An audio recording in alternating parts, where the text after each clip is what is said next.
Now, after a logjam of more than 2 weeks, well, the opposition and the government have come to a quote-unquote middle ground. Now, they have decided to hold a discussion on several matters that have been a part of concern for the government as well as the opposition members of the parliament under the bill 167. Yes, this rule 167 indicates that a discussion can be had in the floor of the parliament in the Lok Sabha on the basis of it being a matter of public interest. It's not a question about rule number 267 or 176 or 167. But what is more important to note here is that why could a consensus not be brought about between the opposition and the government from the start of the meeting that took place, from the start of the monsoon session that happened 2 weeks ago? Why is it that right before the week that the monsoon session of the parliament is going to end, August 11th, mind you, is the last date on which the monsoon session of the parliament, Lok Sabha and the Rajya Sabha will continue? Why is it that it has taken so long for a consensus, for a middle path, as the opposition and the government is saying, that they have been able to mutually decide on a middle path? It's a little bit of a shock and dismay as well, because it doesn't seem like our elected members of the parliament really are working in favor of the government. They don't seem to be working for the national interest for sure, and they at this point of time are just looking to get maximum footage, to create maximum drama, and then finally, because you have a no confidence motion and then you have the Prime Minister speaking on the last day of the House, that you decide that everything else under the sun will also be discussed on the last 3 to 4 days when the House functions in the monsoon session. I'm going to start off this conversation with Ambassador Basuti Mukherjee. You know, Ambassador, with all these developments or the lack of it that takes place in the houses of the parliament, whether it is the budget session, now it is the monsoon session, before the budget session we saw the winter session and there was hardly any debate or discussion that took place. It's a serious cause of concern and dismay that our politicians take the Indian population, take the citizens of our country and treat them as a joke. Because if they are not capable of coming to a middle ground to hold a discussion at the very start when the parliament session starts off, I don't think they are capable of anything else. I share your anguish, Megha, and your sentiments.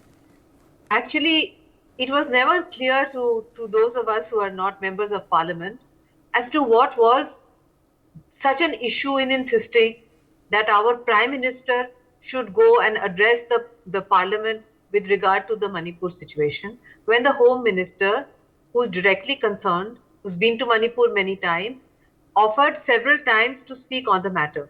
Here, the question is, Megha, that Manipur is a matter, as you rightly point out, of our core national interest, of security, because of the neighbor who's watching us from the outside. Manipur is a complex issue.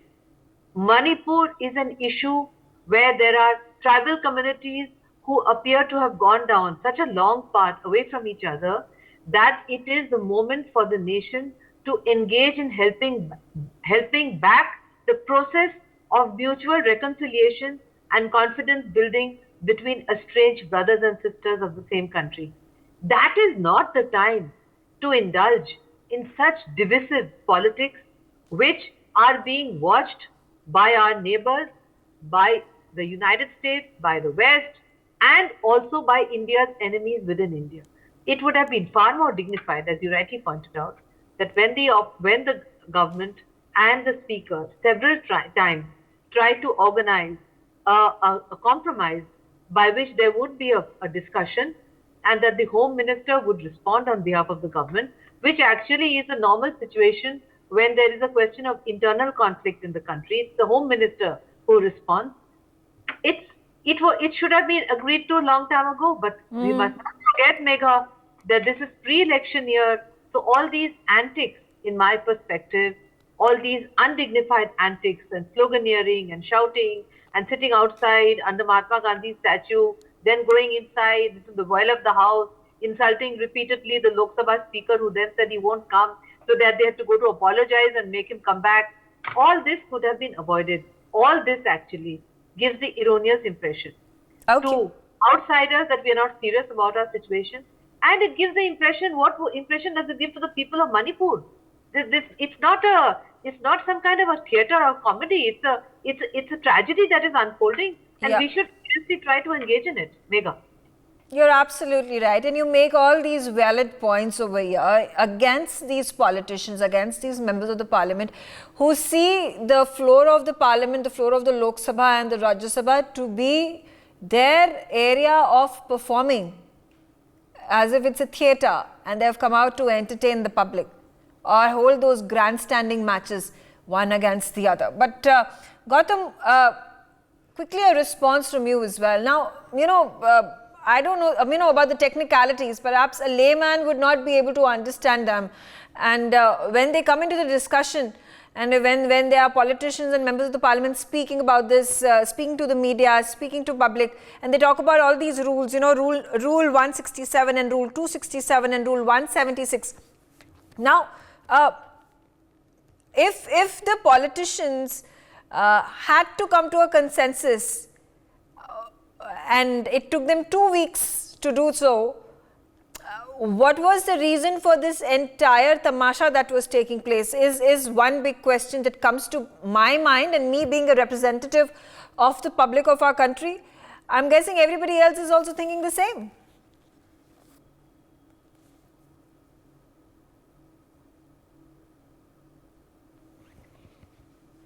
Gautam, if you can hear me.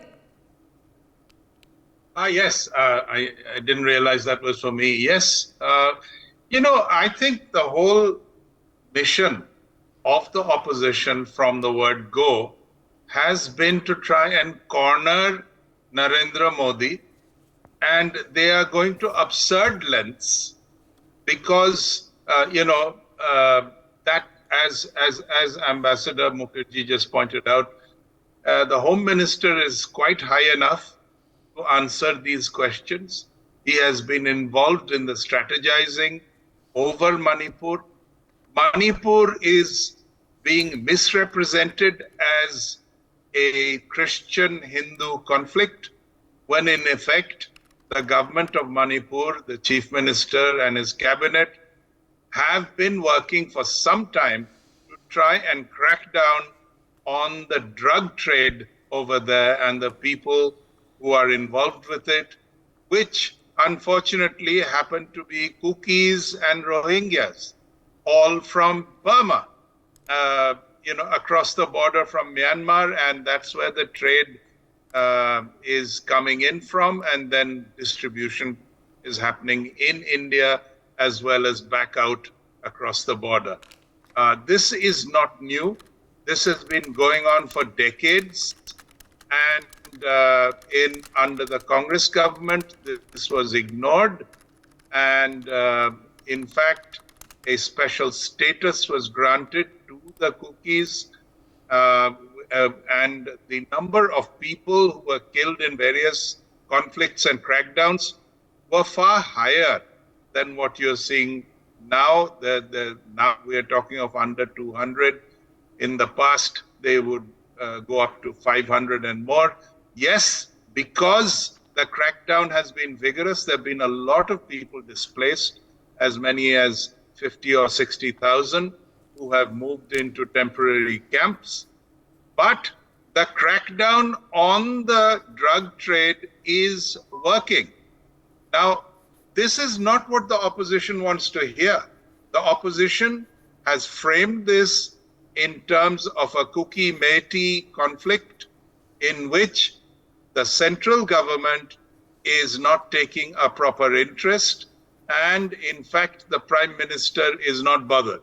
Now, this is a little absurd and childish, and it might suit some of the people who finance the opposition, but it doesn't make any actual sense. Even people who are not normally favorable or objective when it comes to anything Indian, like the BBC, have pointed this out to be a basic matter of the drug trade and not a Christian-Hindu battle.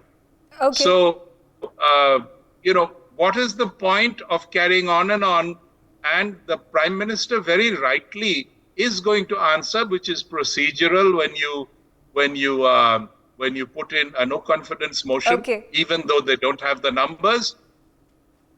And he will wind up this monsoon session with a comment on this matter and many other matters, as he often does at the end of the session. Okay, all right.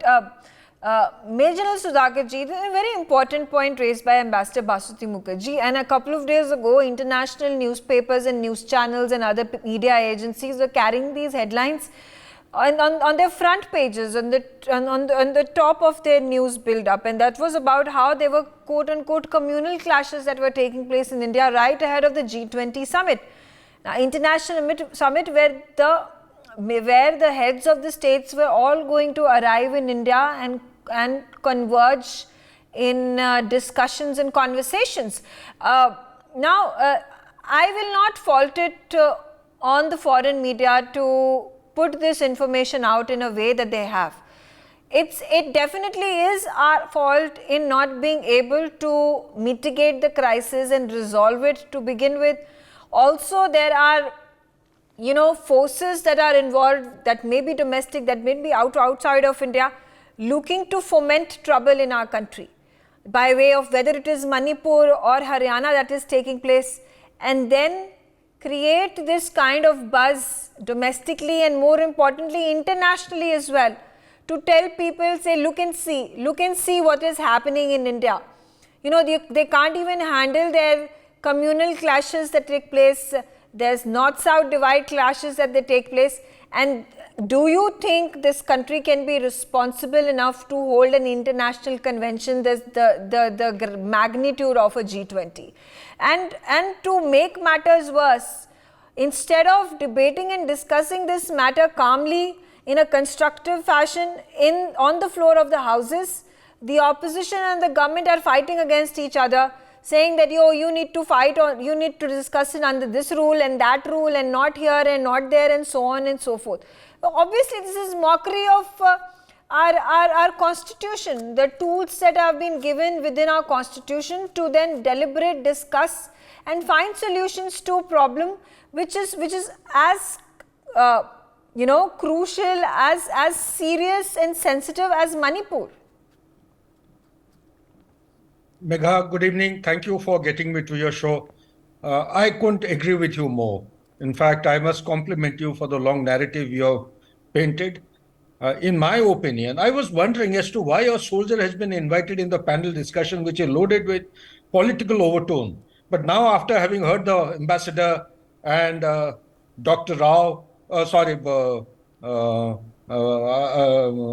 Gautam, now I get my bearing. Orientation is coming right. So I must allow me to respond to your query. First and foremost thing, that I'm not a student of Constitution, all right, but I know broadly what the Constitution gives us and empowers us. I think the time has come after 75th year of independence. We need to actually insert an article into the Constitution that anything related to national security must be dealt with separately in a proper code of conduct in a democracy like ours. We cannot be making mockery to a situation which is panning out in a very, very vitiated manner, going out of hand. A border state like Manipur, yes, India has got the capability, like you alluded to in your narrative. We have handled Mizoram effectively and also taken reformative steps and shown to the world, and more than world, our own people, that there is a healing touch which is intrinsic and prevalent within the Indian culture. And also we have got the example of Punjab. We have very, very, in an effective manner, we have handled with utmost patience and restraint, and we have shown those very people who had actually taken to arms against the state, they are in dispensation of the governance, and they are doing a yeoman service. I don't have to take the mind too far back or too ahead. The chief minister of Mizoram, he himself was the deputy of Lal Denga. That is a classic example, if I can take my mind to the historical perspective of the growth and the violent activities. So having said that, Megha, it is a worrisome development. Our democracy has come a long way, but I think we are eroding in our code of conduct. There is a time that we need to evolve and spell out as to how opposition or the ruling party must behave when a situation like Manipur is unfolding. Why am I saying is that through your channel, at the cost of repetition, I must show through the camera. I hope this book is visible. The Great Game East. Yes. If it is visible, then there are very dangerous things which are going to happen very soon if we are not careful of handling Manipur. It is not Manipur in isolation, Megha. If I go on to elaborate, there is no time unless you are coming back for the second. Now, all 8 states of northeast of India have been encircled. India has been encircled for good or bad by China, but all 8 states have been encircled from the north, from the east, from the south. Bangladesh, China has penetrated into Bangladesh with $38 billion, out of which 27 projects are in progress today. Almost close to $18 billion are fully committed and they have completed the task. Now they have gone in for security-related projects in Pyara Port, in Anwara Port, in Chittagong, in Cox's Bazar. There are submarines which are docked in the deep waters in Bangladesh. Why? Bangladesh is a strategically important location which enjoys continuity of the geography with all the northeastern states, and it's in proximity to Arunachal Pradesh, also in proximity to Bhutan,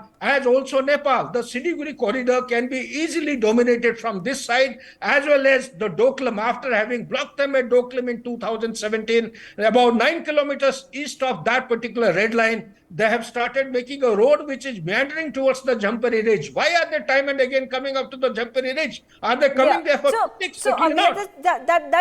That's exactly my point, and you have obviously elucidated in all these examples that you give. Also already showcased the external threat that India has along its borders, and now particularly focusing in the northeastern region over where Manipur has happened. So again, a debate and a discussion that is going to take us to a responsible solution that needs to be found for Manipur, and therefore the opposition and the government all need to come together into finding this solution. So Dr. Rao, again, while there have been these questions that have been raised, protests that have been had, dharnas that have been done, chaos that has been witnessed in the parliament, I have not seen one lucid statement that has been made either by the government MP or by the opposition MP in wanting to find a solution for this Manipur problem. Good evening, Megha, and all panelists and all people viewing this show. I'm a surgeon. I've been trained to solve surgical problems, not beat around the bush and find excuses. I can't cut open a patient and say, oh, this spare part is not available, that is not happening, this is not happening. I have to get the job done. And I can sympathize with the armed forces because they also have to get the job done. They can't sit there and give excuses as to why they are not performing. That is why an army strike is called a surgical strike. There is a commonality of purpose and a willingness to do whatever is required. But what I saw during the after Indira Gandhi was assassinated, I was at that time the chief of the emergency services in AIMS. And while I struggled for 3 days and 3 nights continuously with all our team of doctors to save every life, What I was seeing at AIMS was how the politicians were further inflaming the whole problem. I mean, when there is a fire, you try to put off the fire, not add kerosene or some inflammable material to that. And this is what's going on. I mean, I am ashamed that we have elected such leaders to the parliament. We as voters and we as public of this nation want them to get the job done. And this is what Modi is doing. Why are people saying Modi hai to mumkin hai? It is because he is getting the job done. He got that new parliament done. What did this opposition people do? They boycotted the inauguration of that parliament. Now they are doing all this drama in front of the parliament. Are they really concerned about Manipur? Are they really concerned about Haryana? I doubt it. I have worked in Haryana because AIMS sent me for 3 months to sort out the problems in a primary health center in Ballabgarh, which is not very far from Na. And we have had a surgery meeting in Na. It is a communally cauldron there. And if you go and keep encouraging more, you are actually playing into the hands of those who hate India, who want India broken up. And as has already been mentioned by other panelists, the north-east border is a porous border. It has not been fenced off like it has been done in Kashmir. And anyone can keep happily crossing this side and that side of that border. There is drugs trafficking. Myanmar is the second biggest producer of opium and narcotics. And you have China there eyeing the whole of Northeast. Major General Sudhakarji mentioned about the fact that there are 2-3 places where it is going to be very easy for them to choke us. So this is all going on, and the least we expect of our own opposition leaders is to, at a time when the nation is at stake, our security is at stake, to cooperate with the government rather than take this word of opposition very seriously. Yeah. They think that they are opposition, they have to oppose anything and everything that the government does. Okay. This is sad. And if they were really serious, they would have sorted it out right at the beginning of the parliament session and not keep doing drama and now at the end of the session try to look reasonable after they have got all the publicity. Yeah, absolutely. So Ambassador Mukherjee, I completely fail to understand what is the reason for this quote-unquote truce that they have been able to find, this mutual part that they say they have been able to find. I mean, they're playing it to the galleries, but is the common man, is the Indian citizen really convinced as to what is it that they're trying to do? I think Dr. Rao did well to remind us, Megha, about the manner in which unfortunately, the Congress party poured oil on the flames after the assassination of Mrs. Gandhi. You were probably too young to know what happened. I was in Delhi at that time. So the issue here is, Megha, that clearly the opposition have realized that all these antics which they were up to has really not had much traction with their audience. And who is their audience? The people of India who are going to vote for the general election next year. All this is antics leading up to the election. It's a pre-election year. Having understood that, they have realized that the entire parliament session will be over. The government will have passed all the bills that they want. The government will have conducted all the business that was required. And they would have achieved nothing, including no discussion on any issue of national importance. Whereas the government had said that it is an issue of importance, and they can have a discussion on it under Rule 167, which lists issues of importance. But the fact that they agreed now and not at the beginning of the session is a clear indication, Megha, in my perspective, that their tactics did not meet with any success. And people were getting bored. They were looking at other things on social media. How much can we keep looking at opposition members yelling at each other, sitting under a tree, walking up and down, trying to catch media? Even media was getting moving on. Yeah. So they decided the moment media moves on in any country, the democratic country, Megha, things change because media is very powerful, including in India.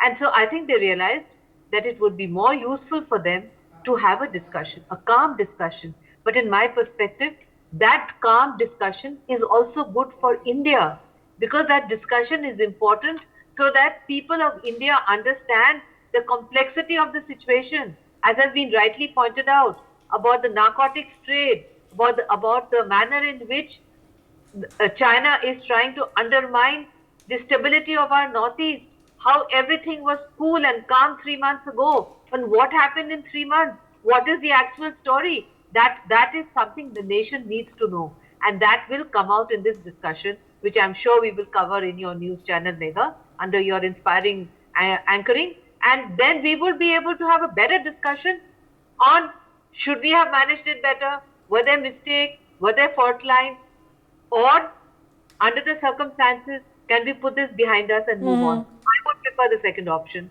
but we have to wait and see what happens in the discussion. Megha. Yeah, absolutely. We are now looking forward to at least 5 days of calm and coherent discussion and debate taking place in the Parliament coming next week, August 7th. But what I at this point of time is lamenting about is the fact that why have you wasted 2 long weeks and taxpayers' money in wanting to achieve what you have now finally decided to, in coming to a consensus and deciding to have this discussion. So again, the onus is on our politicians to be trivializing these matters simply because they want to create tamasha and they want to theaterize on the floor of the house, and they want to play their grandstanding games one against the other, or at the expense of the Indian citizen. I thank all of you for joining me on the telecast. For more such videos, subscribe to the NewsX YouTube channel, hit the bell icon.